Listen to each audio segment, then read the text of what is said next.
What's up everybody and welcome back to the channel, and this is Orcs Must Die 3, which is releasing on July the 23rd, which is actually this coming Friday.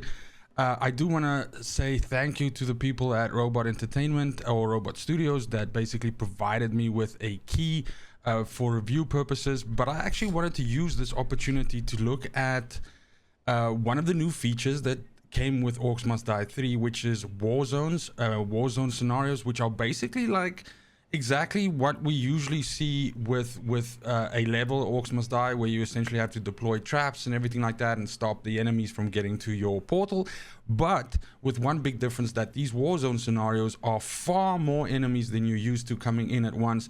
Also sometimes, very heavy duty in terms of health minions, which are quite difficult to take care of.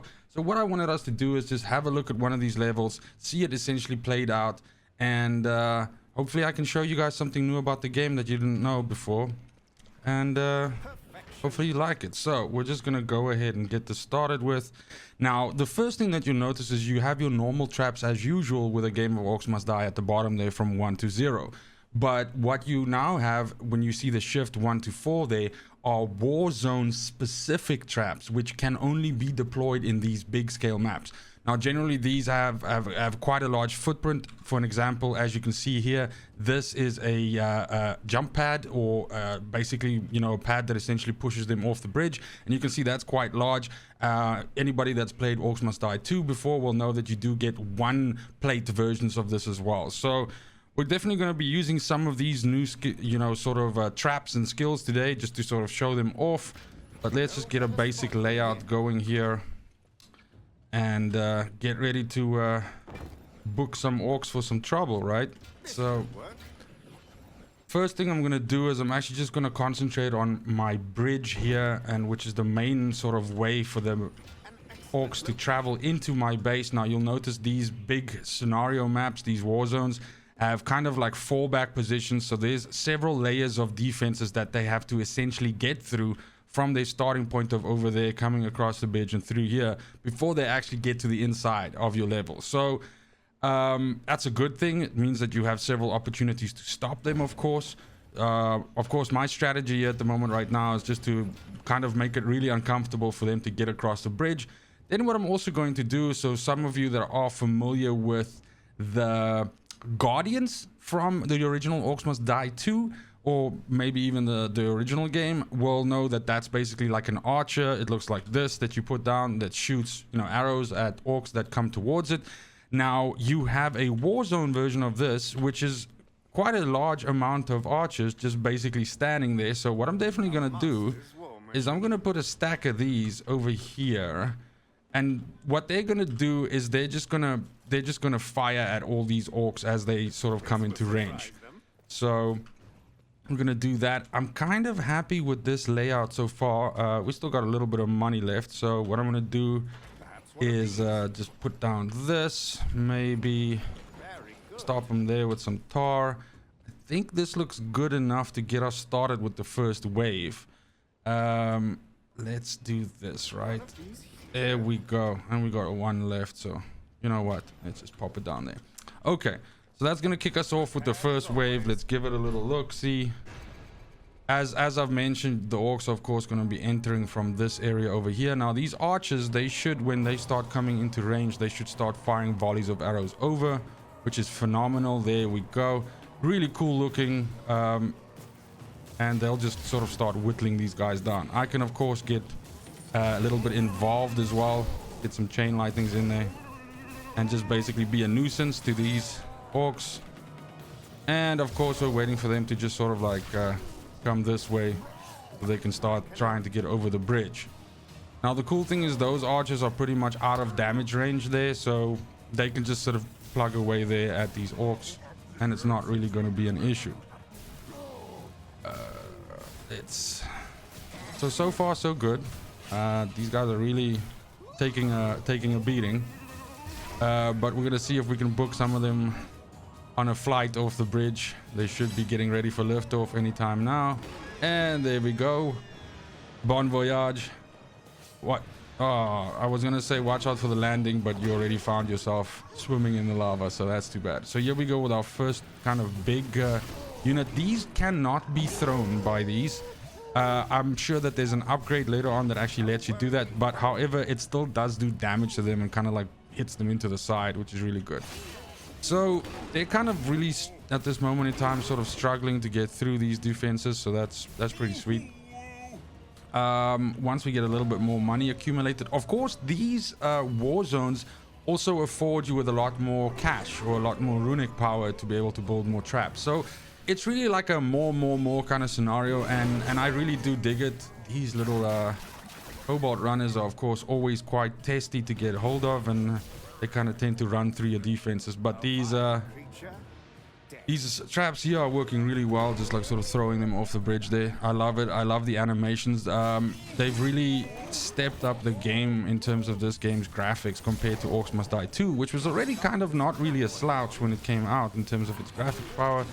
But this is just, of course, you know, on a whole new level. And it's got the ragdoll effects when, you know, the orcs take a beating and everything like that. My review will probably come out in the next couple of days. I'm still sort of like plugging away at the campaign and trying to, you know, kind of get that finished. But I'm really having a lot of fun. And as I said, remember that this, of course, comes out on Friday, July 23rd. So keep an eye out for that. And pick it up if it tickles your fanny. Okay, so I'm just gonna stick with the logic here and just kind of keep making it more and more difficult for them to get essentially past that bridge. I do think I could probably stick another bank of archers right over here. So once I've saved up the 2,500, I'm definitely gonna get that done. This has less waves than you usually see in some of the levels. Some of the levels, of course, going up to wave 12, 14, and so on, especially once you get later on in the game. But this is, you know, even though it's less waves, the waves are, of course, far chunkier. As you can see, just look at all that red coming in the top of the map there. Now, each wave gets progressively bigger, but also, you know, it's more sturdier units, stuff that can take a bit more damage. So, of course, you need to be upping your trap game the entire time. But I think we're good. I think we're sitting pretty good. So good, in fact, that I think we can afford to take a little sip of Joe. Oh, these guys are just taking a beating. So of course, the amount of traps that you can bring into the war zones increases. I think it maxes out at 6 different kinds of traps that you can bring in. Of course, there are far less war zone specific traps than there are normal traps, but the cool thing is through ways like, for instance, you'll see here this little tower that I can build. You can build things like this out in the world, so on that flat area outside there, which of course gives me ways of, you know, placing wall traps, roof traps, and all kinds of stuff like that. So it's not that you just have to use warzone traps. Of course, there are other traps available. Now you'll see these sorceresses in action here as well. They are also warzone specific. They're really awesome. They've got this pretty cool ranged attack. Wow, they're actually trying to even like hit them out of the sky there. And then of course, when stuff gets close, we'll see if they trigger it now with these kobolds. Nope, they did not even make it. So they have like a pretty wicked AoE attack as well that they're willing to use when they get surrounded. But at the moment right now, I gotta say, we pretty much got this on lock. So let's double back here.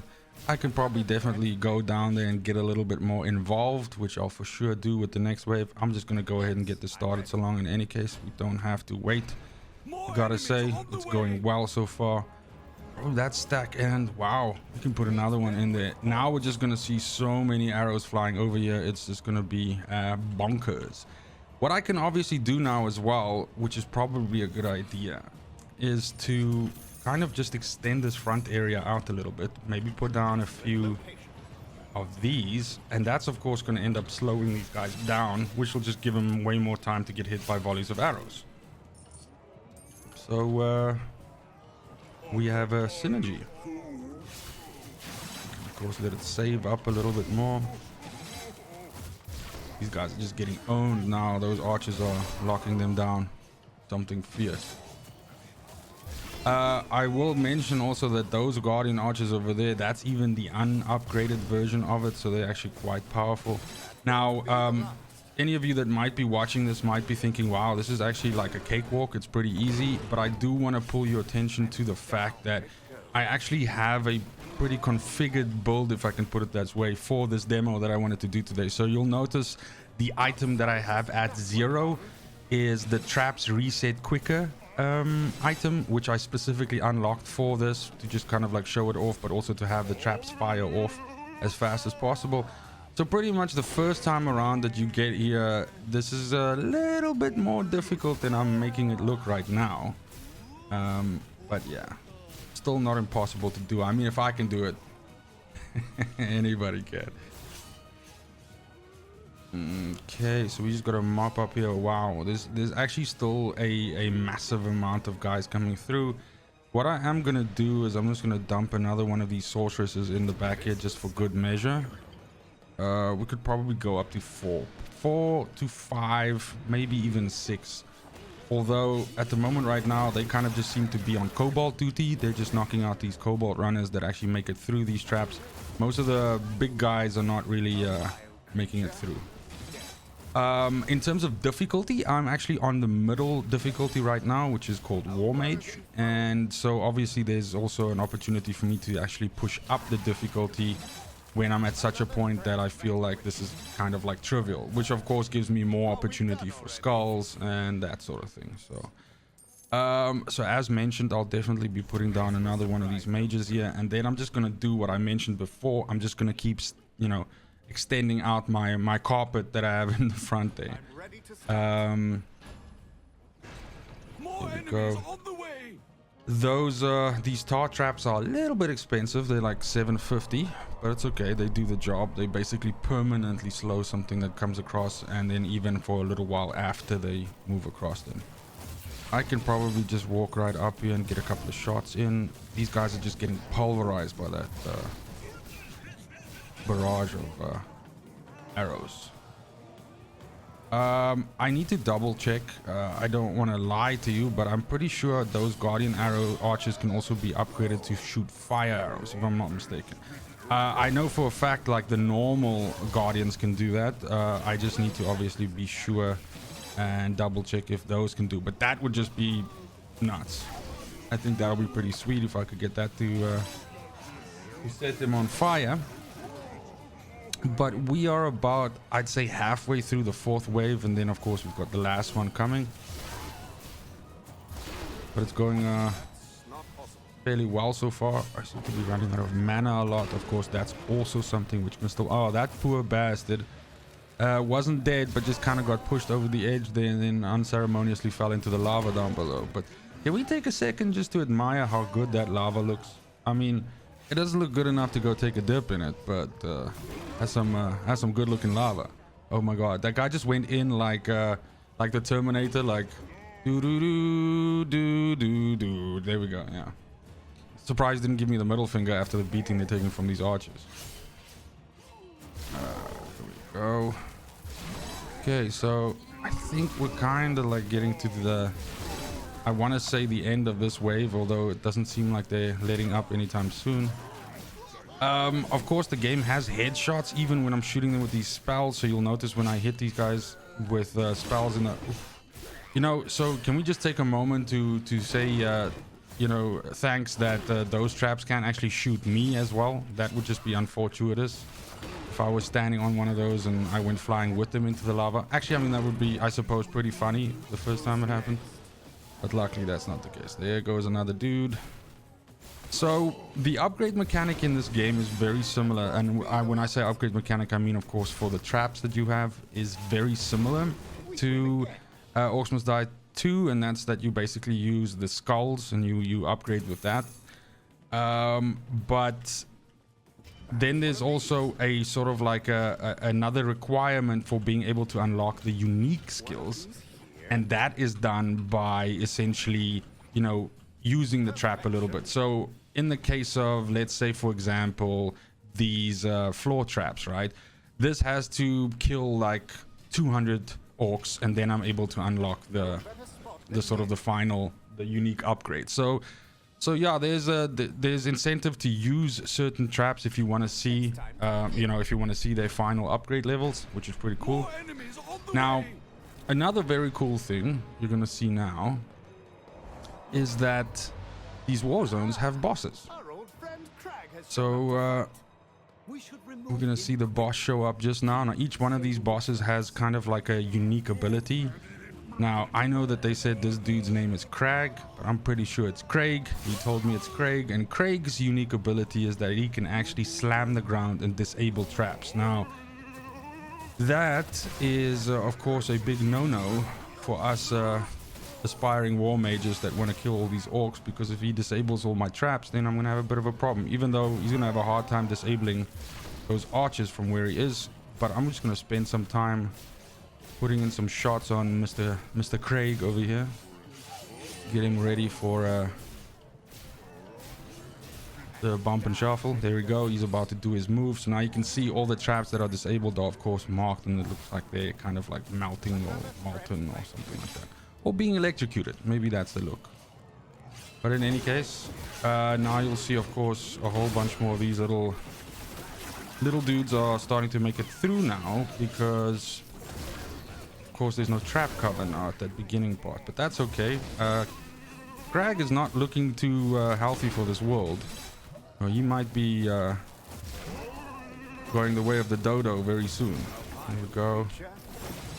Blam. So of course just killing the boss doesn't just finish the map, so you still have to obviously take the rest of the wave out. Now of course without him disabling the traps, that's easy peasy lemon squeezy, and we should be well on our way to finishing this one. I'm just gonna, perhaps what I'll do is I'll go park off with my lads up here and have a look at the battlefield carnage as I drink a cup of joe.